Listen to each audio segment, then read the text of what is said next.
dan juga jajaran seluruh rumah sakit Mas Mahusni, dan juga para sahabat sekalian. Assalamualaikum warahmatullahi wabarakatuh.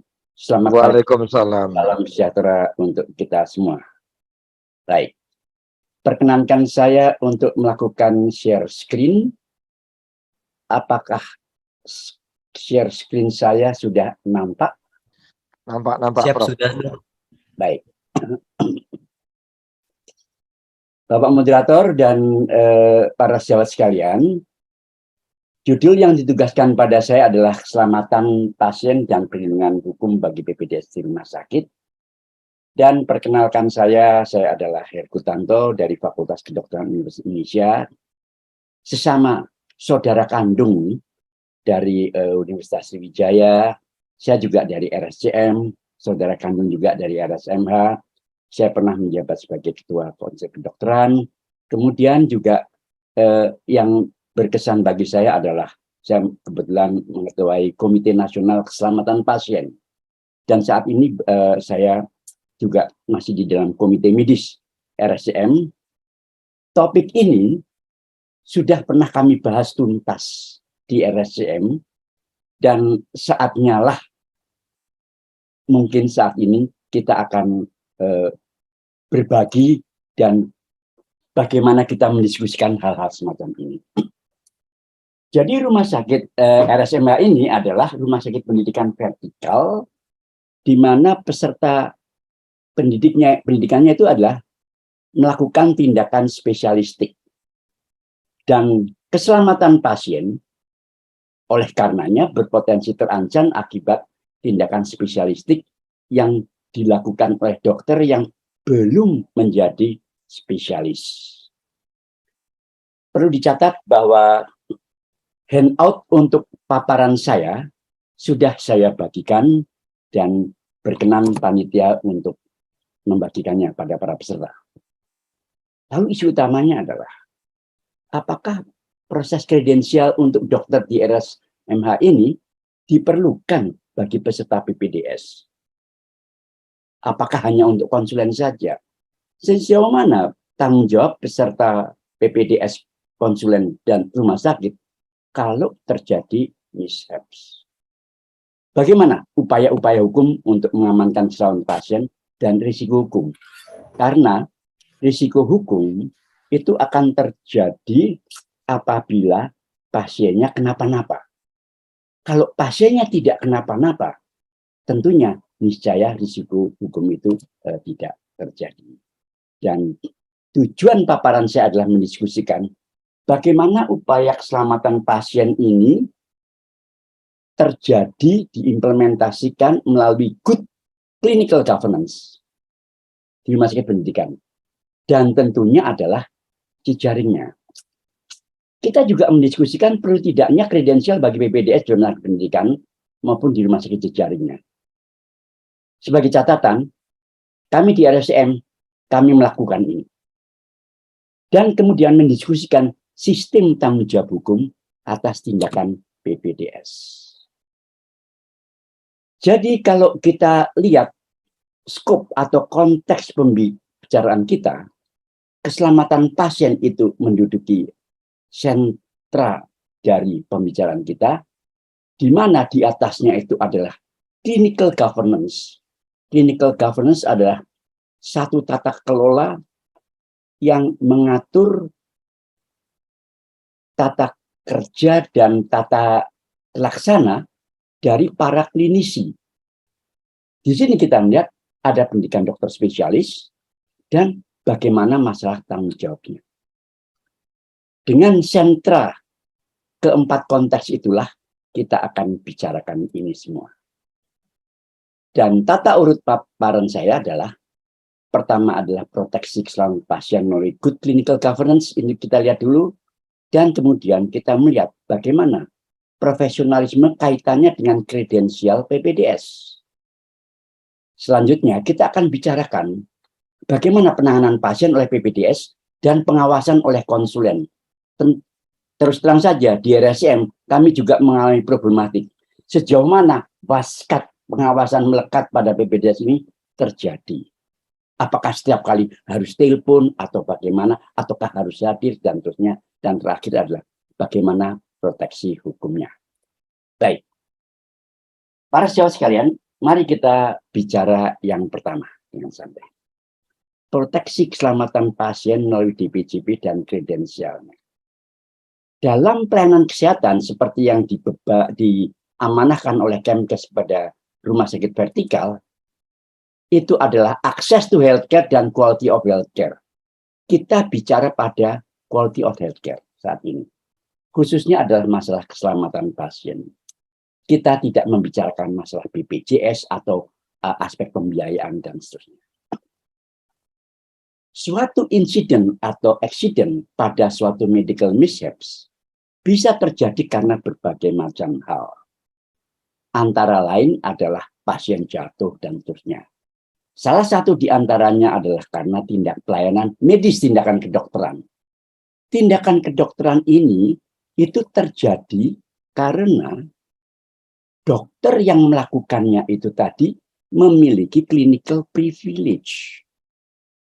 Diperbolehkan melakukan tindakan itu, dan ini yang menjadi pokok utamanya. Kenapa kita melakukan clinical privilege kredensial. Ini adalah pasal yang tidak disukai oleh para direktur rumah sakit. Rumah sakit bertanggung jawab secara hukum terhadap semua kerugian yang ditimbulkan kelalaian oleh tenaga kesehatan. Anda yang malpraktek, kok saya yang tanggung jawab?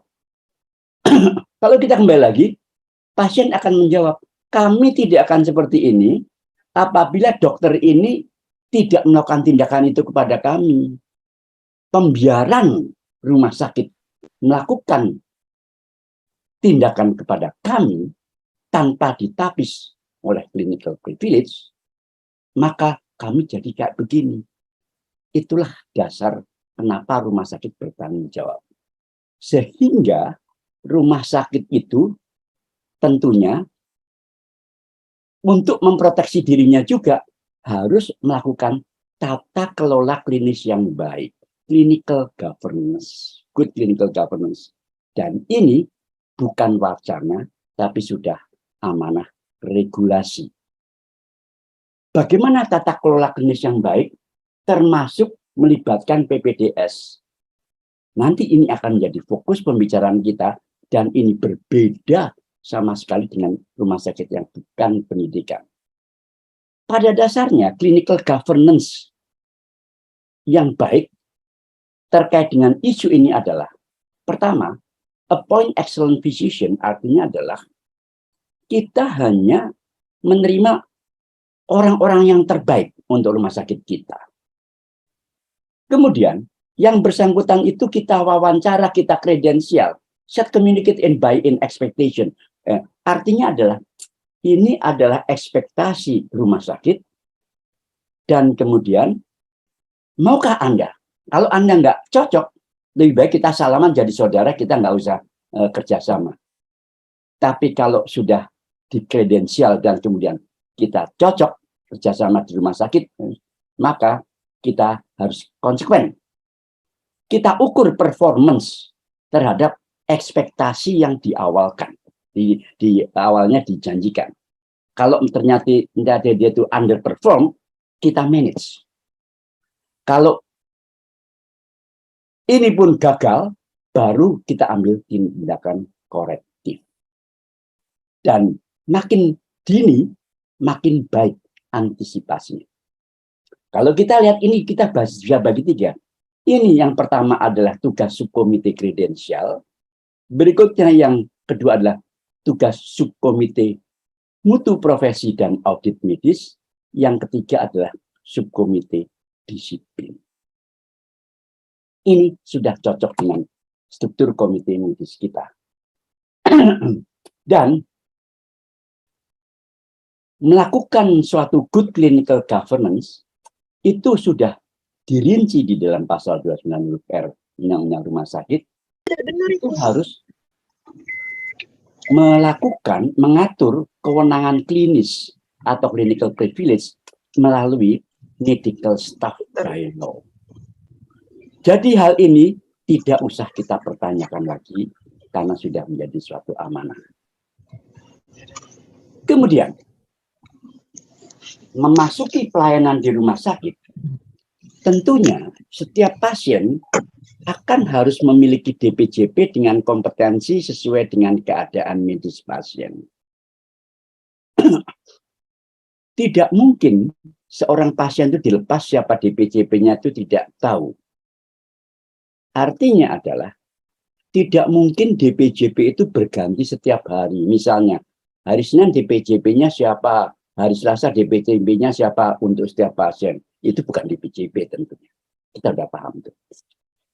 Yang jelas, DPJP itu adalah seorang spesialis dan bukan PPDS. Karena DPJP adalah pembuat keputusan medical atau clinical judgment dan penanggung jawab keadaan medis pasien.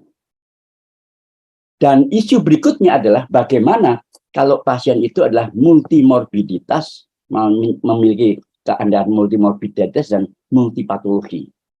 Ada DPJP utama dan DPJP konsultan.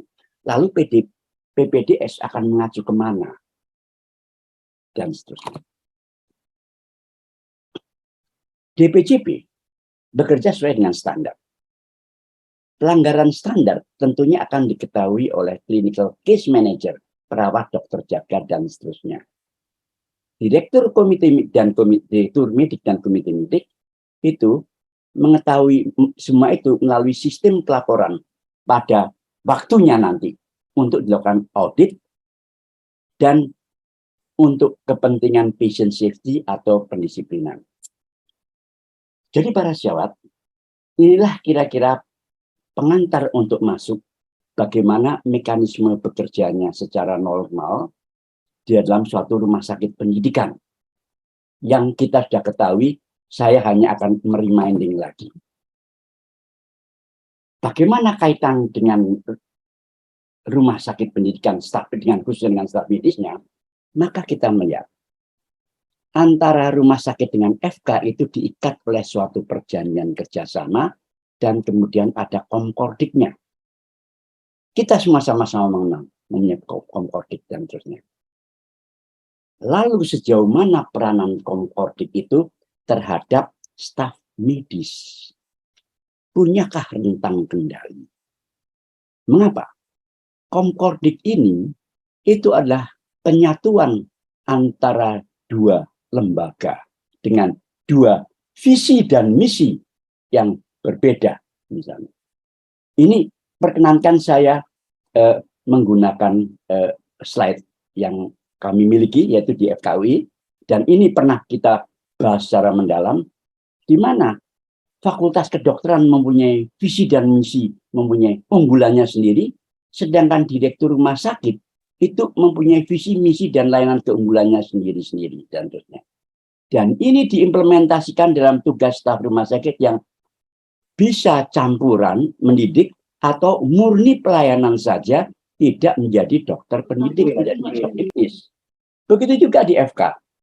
Ada juga staf-staf yang murni mengajar saja, tidak berhubungan dengan pasien di RSMH ini tadi. Nah, di sini kita melihat bahwa staf medis itu bisa ada, kalau dari sisi FK, terdiri dari staf medis dan non-medis, artinya staf yang memberi pelayanan di rumah sakit sesuai dengan PKS dan ada yang tidak. Sedangkan di sini itu juga ada staf medis dan yang memberikan pelayanan pada pasien saja tanpa mendidik, ada yang dokteknis. Inilah tantangan kita semua. Baik. Kita masuk ke dalam berikutnya adalah profesionalisme dan kredensial untuk PPDS. Filosofi kenapa mesti dikredensial itu adalah demikian. Dimulai sekitar lebih dari 250 tahun yang lalu, masyarakat itu, khususnya di Eropa Barat, itu mengeluh kepada profesi dokter, karena dokter yang baik dan tidak baik tercampur dan tidak menjadi satu, sehingga mereka mengatakan, tolong kami ini diselamatkan, kita membuat suatu kontrak sosial perjanjian. Apa isinya? Semua orang kita larang melakukan tindakan medis, pelayanan medis, kecuali yang sudah dikredensial. Nah, dikredensial itu kemudian kami lakukan, kemudian kami berikan privilege. Apa keuntungan kami, kata para kelompok profesi medis? Anda mendapatkan kendali pasar dan cara bekerja sesuai dengan terserah mau-mau Anda. Kami menurut saja. Kemudian, ini semua harus dibayar dengan moral responsibility etika dan juga kompetensi yang tinggi. Inilah yang namanya profesionalisme. Jadi profesionalisme adalah sebenarnya tidak lebih dari proses membayar hutang karena diberikan pada privilege. Dan ini itu diimplementasikan di semua negara di dunia. Ada medical council-nya yang memberikan clinical privilege, kemudian menerbitkan STR, sehingga orang itu boleh praktek di negara itu. Tujuannya apa sih? Memproteksi masyarakat dari mereka yang tidak kompeten. Kata kuncinya adalah proteksi, dilakukan oleh konsil kedokteran. Kemudian, itu pada tataran makro. Pada tataran meso atau tataran institusional, kita melihat pada tataran rumah sakit. Andai kan rumah sakit itu suatu negara, maka komite medik adalah konsil kedokterannya rumah sakit. Jadi ketua komite medik RSMH itu adalah ketua konsil kedokterannya RSMH sebenarnya. Sangat powerful. Di mana semua orang di RSMH, walaupun punya STR, punya SIP, tidak boleh memberikan pelayanan medis, kecuali sudah dilakukan kredensial oleh komite medis di bidang clinical privilege. Jadi apa gunanya STR dan SIP? Sebagai syarat awal untuk bisa dikredensial. Kalau enggak dilakukan tidak mempunyai SIP, dikredensial pun tidak. Mereka kemudian melakukan pekerjaan medis, pelayanan medis, dan kalau ada sesuatu yang mishaps misalnya, ada yang tidak fit, bisa disuspend clinical privilege-nya, dan kemudian dilakukan rekredensial kembali. Inilah gunanya subkomite kredensial, subkomite mutu profesi dan subkomite disiplin. Persis seperti KKI, persis sekali. Dan ini semua harus diatur oleh undang-undang praktek kedokterannya RSMH yang namanya Medical Staff Bylaw. Para sejawat sekalian, Bapak Moderator dan Ibu Direktur, kami RSCM barusan ini telah merevisi MSPL kami yang sesuai untuk rumah sakit pendidikan. Beda antara MSPL rumah sakit biasa yang hanya untuk pelayanan dengan rumah sakit pendidikan. Beda sekali. Baik. Proses kredensial sudah kita mengetahui setiap praktisi yang akan melakukan pelayanan itu harus dilakukan kredensial oleh mitra bestari yang kemudian diatur oleh komite medis, subkomite kredensial, disesuaikan dengan white paper, buku putih, dan kemudian bisa direkomendasikan pada direksi apakah mendapatkan clinical privilege atau tidak. Pertanyaannya, apakah kompetensi dan privilege itu sama? Saya kompeten kok. Apakah kompetensi harus selalu memiliki clinical privilege secara otomatis? Apakah seseorang yang telah memiliki privilege pasti kompeten? Sejawat sekalian, kita coba analogikan dengan masalah lalu lintas. Semua orang oleh undang-undang lalu lintas dilarang mengemudi kecuali yang memiliki SIM. Kenapa? Memproteksi masyarakat dari pengemudi yang ugal-ugalan atau tidak terampil. Sehingga mereka itu dikredensial untuk memperoleh SIM itu tadi. Kira-kira adalah demikian. Jadi, kalau seseorang itu sudah memiliki Serkom, Apakah dari kolegium otomatis boleh melakukan tindakan medis? Tidak. Misalnya saya mengatakan, saya guru besar kedokteran forensik FKUI, RSCM. Saya datang ke Unsri, tolong bukakan kelas. Saya mau mengajar. Siapa Anda? Anda kompeten, tapi Anda tidak punya privilege di sini. Itulah beda. Privilege dimiliki oleh penguasa yurisdiksi atau tuan rumah. Karena kompetensi, hasil pendidikan, pengalaman pribadi, dan kemudian oleh lembaga pendidikan, dan dapat berubah kompetensinya sesuai dengan paparan masalahnya. Dari kompeten menjadi kurang kompeten, atau sebaliknya menjadi lebih kompeten. Sedangkan privilege adalah pemberian kewenangan, anugerah dari rumah sakit, menganugerahi kewenangan. Jadi privilege itu bukan hak, bukan, tapi anugerah. Siapa yang memberikan? Otoritas yurisdiksi. Kalau negara itu adalah komisi kedokteran, kalau rumah sakit itu adalah direksi, dan dapat dicabut kembali. Dan saya sampaikan secara sepintas bahwa untuk berikutnya, ini adalah misalnya kompetensi ini bisa dibagi-bagi, ada divisi-divisi dan seterusnya. Saya tidak akan mendalami ini karena ini masuk ke dalam pendidikan subspesialistik.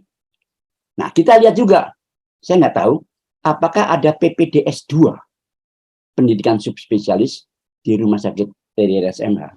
Ada. Wah, apalagi itu, maka kita melihat bahwa spesialisasi penyakit dalam ini misalnya ya, diampu oleh berbagai macam divisi, untuk divisi ginjal hipertensi, divisi kardiovaskuler, divisi paru, dan seterusnya. Yang masing-masing itu memiliki kompetensinya itu sendiri, yang kemudian nanti masuk ke dalam pendidikan fellow. Dia bukan seorang subspesialis, tapi seorang fellow yang hanya memiliki hanya satu kompetensi tertentu saja dari yang lain. Oke, baik. Yang ketiga adalah bagaimana penanganan pasien oleh PPDS dan pengawasan oleh konsulen. Jadi, para sahabat, kita lihat dalam undang-undang rumah sakit terkait dengan pendidikan, bahwa rumah sakit pendidikan itu menyelenggarakan penelitian, pendidikan profesi kedokteran, dan kedokteran berkelanjutan, dan tenaga kesehatan lainnya. Di sini tak bedanya dengan MSBL-nya dengan rumah sakit yang cuma pelayanan saja. Bisa membuat jejaring, lalu bagaimana? Apakah kredensialnya di rumah sakit pendidikan utama dengan jejaring berbeda? Ini tantangan. Apalagi kita merupakan suatu AHS, Academic Health System. Dan mari kita lihat bagaimana hakikatnya proses pendidikan dan pelayanan kesehatan di rumah sakit.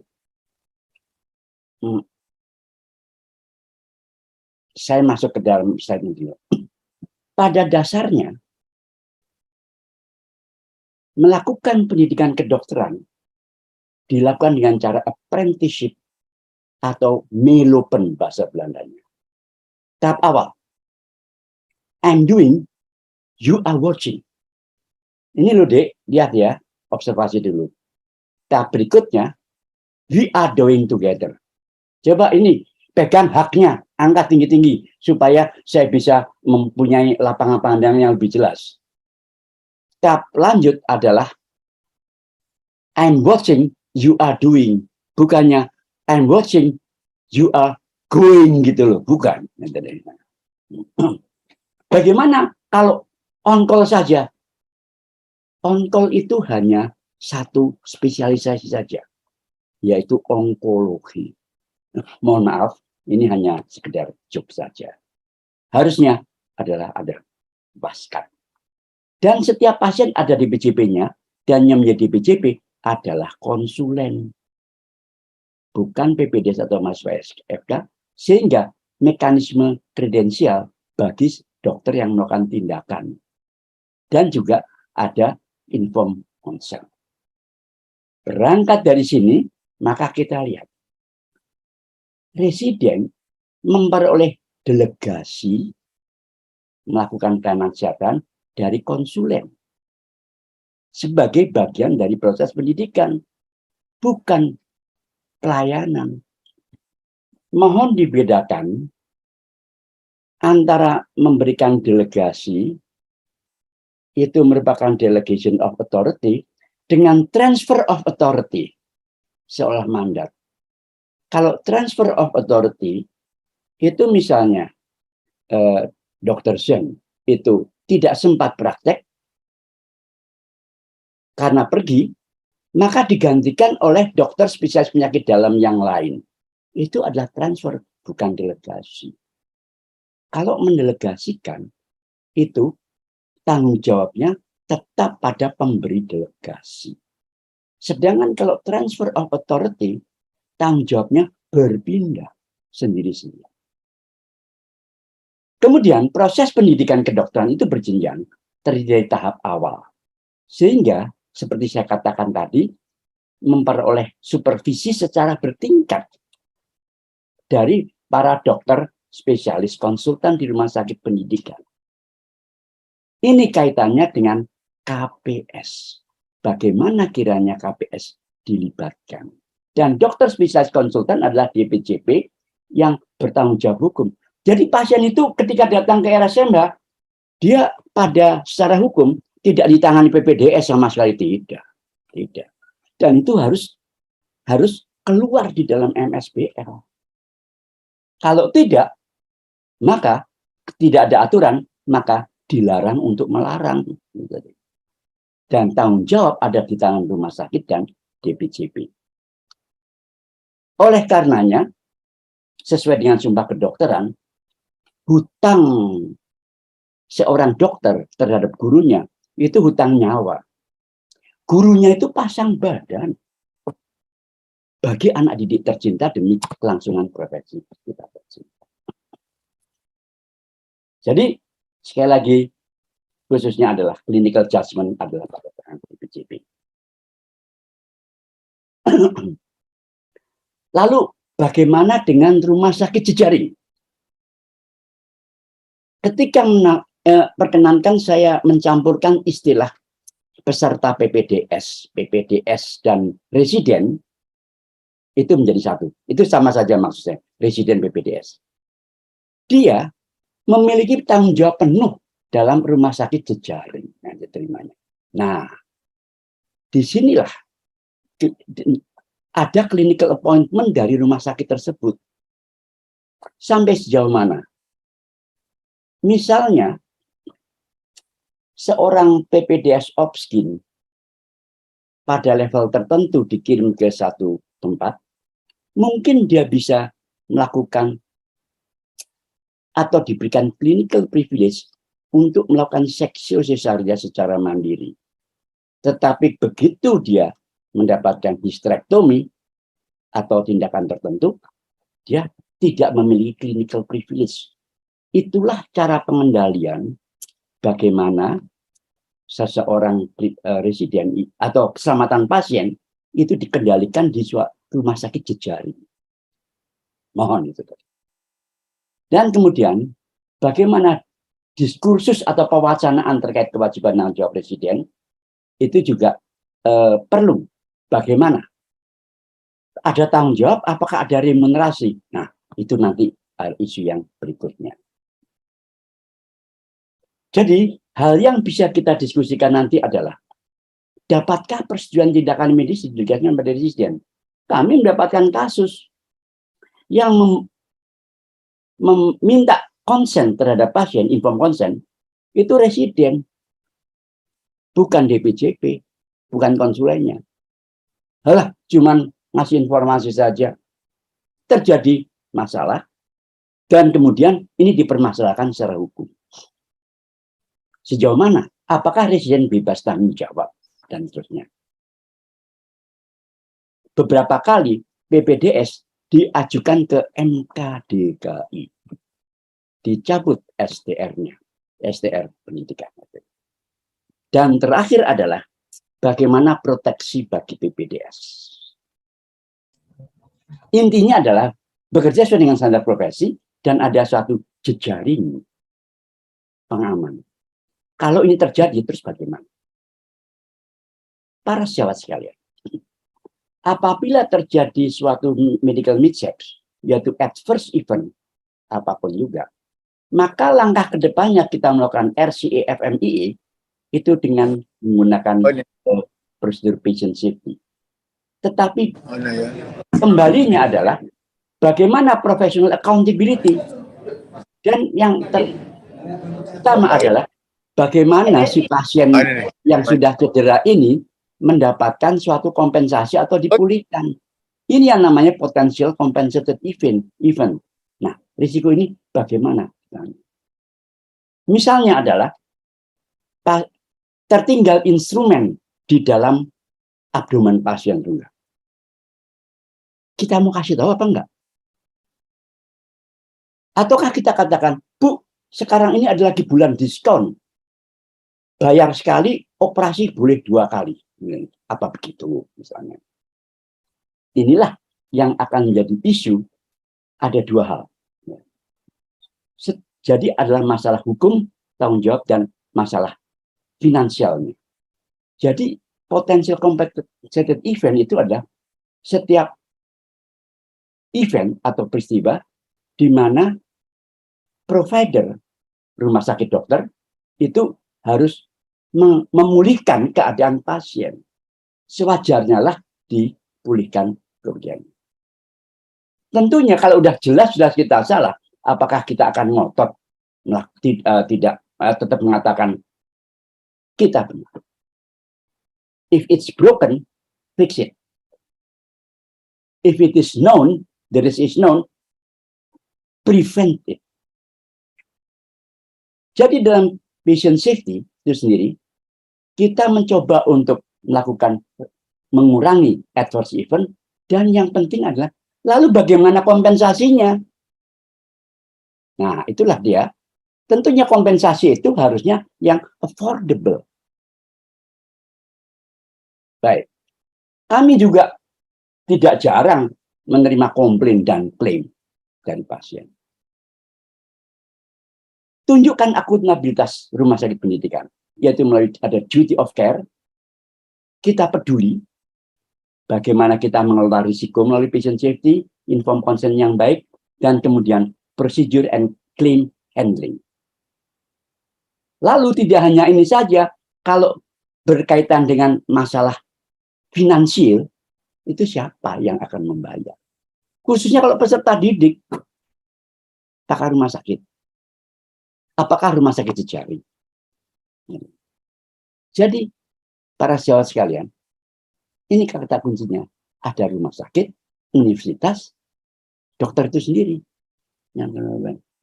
Itu bisa saling lempar-lempar kalau tidak dipersiapkan. Apa yang sesuai? Setiap rumah sakit mempunyai modelnya sendiri-sendiri. Beban siapa? Rumah sakit harus menyadari adanya risiko tindakan medis.